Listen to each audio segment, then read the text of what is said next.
हे लक्ष्मण बरसा बीत गई, हे लक्ष्मण बरसा बीत गई, अब सूद सरदर तू आई है, अब सूद सरदर तू आई है। मैं बड़ा भागा हूँ अब तक सुध नहीं सिया की पाई है, मैं बड़ा भागा हूँ अब तक सुध नहीं सिया की पाई है। कपिपति का मुझे भरोसा था, वह भी तो मुझसे दूर हुआ, माया की महातरंगों में बचनों का बेड़ा चूर हुआ।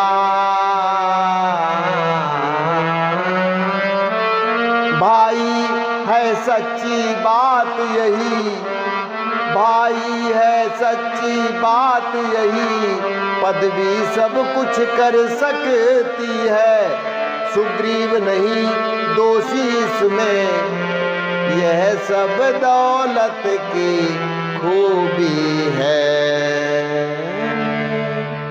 तो प्रकृति के सहारे से दिए गए अपने उपदेशों के साथ साथ आखिर में प्रभु श्री राम जी अपने मन की बात भी श्री लक्ष्मण जी से कह देते हैं।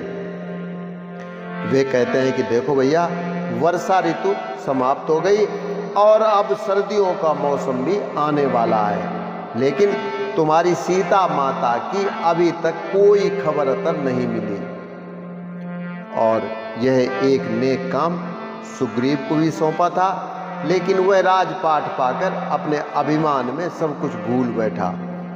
तो ये सुनते ही श्री लक्ष्मण जी सुग्रीव पर बहुत ज़्यादा क्रोधित होकर प्रभु श्री राम जी से कहते हैं कि प्रभु, मैं अभी पंपापुर जाकर उस मतवाले सुग्रीव को बांधकर आपके सामने हाजिर करता हूँ। लेकिन वहाँ पर होते हैं पवन तनय श्री संकट मोचन हनुमान जी। तो लक्ष्मण जी से आवेश में आकर इस राम काज में कोई गड़बड़ी न हो, इसलिए श्री हनुमान जी इस गंभीर स्थिति को संभालते हुए श्री लक्ष्मण जी के पंपापुर पहुंचने से पहले स्वयं श्री सुग्रीव जी के पास पहुंचकर सुग्रीव को अनेकों प्रकार से समझाने लगते हैं। तभी तो कहते हैं, विद्यावान गुणी अति चातुर, राम काज करिवे को आतुर, महावीर विक्रम बजरंगी, कुमति निवार सुमति के संगी।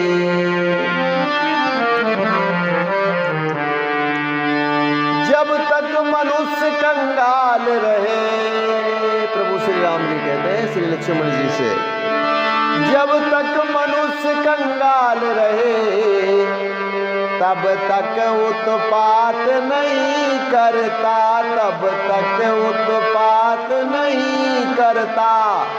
जब वही धनी हो जाता है तो मुँह से बात नहीं करता, जब वही धनी हो जाता है तो मुँह से बात नहीं करता। धिक है ऐसी प्रभुताई पर जो दुर्जन कर दे सज्जन को, जो दुर्जन कर दे सज्जन को। लानत है ऐसी चांदी पर जो मिट्टी कर दे जीवन को, लानत है ऐसी चांदी पर जो मिट्टी कर दे जीवन को। यह सुनते ही बोले लक्ष्मण, मैं पंपापुर को जाता हूँ, धन मतवाले को बस अभी बांध कर लाता हूँ, भरपूर उसे शिक्षा दूंगा जो झूठा बनकर बैठा है, सब गर्व मिटाऊंगा उसका जो राजा बनकर बैठा है। जिस जिस माया नटी ने बुलाया है मैं भी देखूं कि वह कैसी माया है। जिस माया नटी ने बुलाया है मैं भी देखूं कि वह कैसी माया है। भगत जन हो के जो माया में आया तो उसके सेवक को चरण की शरण में लाऊं। अब जाऊं समझाऊं ले आऊं बहुत भर माया है मैं भी देखूं कि वह कैसी माया है। अब जाऊं समझाऊं ले आऊं बहुत भर माया है।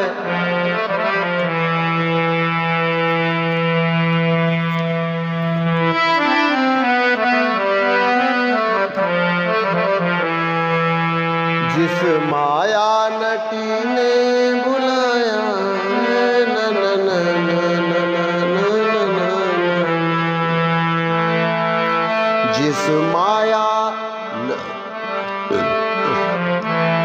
जिस माया नटी ने बुलाया है मैं भी देखूं कि वह कैसी माया है।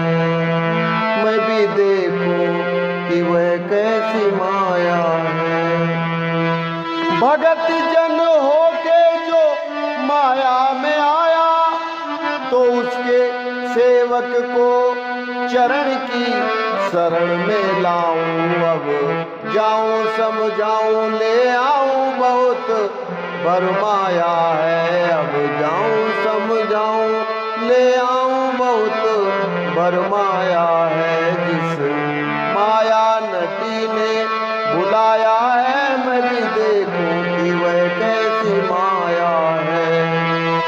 दिखाए आन बान वह जताए कुछ गुमान वह चलाए गर जवान वह तब तो कमान पे बाण चढ़ा के मैं आन मिटा दूंगा बान मिटा दूंगा शान मिटा दूंगा। मैं आन मिटा दूंगा बान मिटा दूंगा शान मिटा दूंगा। बहुत इतराया है मैं भी देखूं कि वह कैसी माया है। बहुत इतराया है मैं भी देखूं कि वह कैसी माया है। इधर राम को आ रही थी सीता की याद हनुमत का सुग्रीव से उधर हुआ संवाद। हनुमत का सुग्रीव से उधर हुआ संवाद। श्री महाराज तो महलों में आनंद राज का करते हैं आनंद राज का करते हैं। उन मित्रों की भी सुधि है कुछ जो गिर कुटिया में रहते हैं। उन मित्रों की भी सुधि है कुछ जो गिर कुटिया में रहते हैं। राजनीति के चार अंग है राजनीति के चार अंग यह बात मानते हैं स्वामी। सब साम दाम या दंड भेद खुद आप जानते हैं स्वामी। है साम मैत्री दाम दान तो दंड बलात् दबाना है साम मैत्री दाम दान तो दंड बलात् दबाना है तो दंड बलात् दबाना है। सारांश भेद का कार्य हेतु औरों में फूट कराना है। सारांश भेद का कार्य हेतु औरों में फूट कराना है। रघुराई ने चारों में से दो को प्रत्यक्ष दिखाया है अर्थात आपसे मेल किया फिर बाली राज दिलाया है। अब दंड भेद भी बरते तो अचरज क्या है वे रघुवंशी है। अचरज क्या वे रघुवंशी है बाण दंड देने को यदि तो भेदे तो अंगद जी है बाण दंड देने को यदि तो भेदे तो अंगद जी है। इसलिए मुनासिब तो यह अपना भी फर्ज चुका दे हम, वे हमें राजपद दिला चुके सीता से उन्हें मिला दे हम। वे हमें राजपद दिला चुके सीता से उन्हें मिला दे हम। यह सुनकर सुग्रीव को आया पिछला ध्यान, मन ही मन में रो पड़ा बोला ये हनुमान। मन ही मन में रो पड़ा बोला है हनुमान। तो बस आज के लिए इतना ही, कल फिर मिलते हैं। नमस्कार, जय श्री राम।